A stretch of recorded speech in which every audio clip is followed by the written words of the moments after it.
배상금 판결을 받은 일제징용 피해자 15명 중에 10명이 정부의 제3자 변제안에 따라서 판결금을 수령하기로 했습니다. 정부의 해법안이 공식 발표되고 나서 한 달여 만인데요. 하지만 일부 피해자 측이 여전히 반발하는 가운데 정부는 설득 작업을 계속하겠다는 입장입니다. 한상용 기자입니다. 2018년 대법원에서 승소를 확정한 징용 피해자 15명 가운데 10명의 유가족이 제3자 변제 해법을 수용키로 했습니다.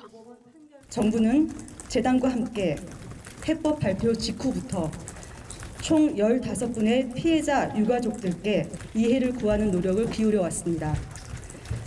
그 결과 확정 판결 피해자 10분의 유가족들은 정부 해법에 따른 판결금 지급을 수용하셨습니다.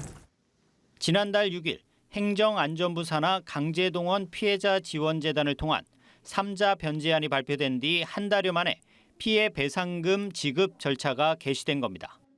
3자 변제안은 미쓰비시와 일본제철이 지급해야 할 판결금을 재단이 한일 청구권 수혜를 받은 국내 기업으로부터 조성한 기금으로 대신 지급하는 방식입니다. 피해자 1인이 수령하는 액수는 5년 전 대법원이 판결한 배상금과 지연 이자를 합해 2억 원 정도로 알려졌습니다. 하지만 다른 피해자 5명 측은 정부의 해법을 여전히 거부하고 있는 상태입니다. 이 가운데 일부는 피고 기업의 배상 참여와 일본 정부와 기업의 진정한 사과가 없다면서 반발했습니다. 그런 돈은 꼭 굶어주고도 안 받아요. 내가 왜 그런 돈을 받아요? 더러운 돈은 안 받아요. 정부는 생존 피해자와 유족을 상대로 법원 판결에 따른 권리 행사를 알리고 설득 작업도 지속하겠다는 입장입니다.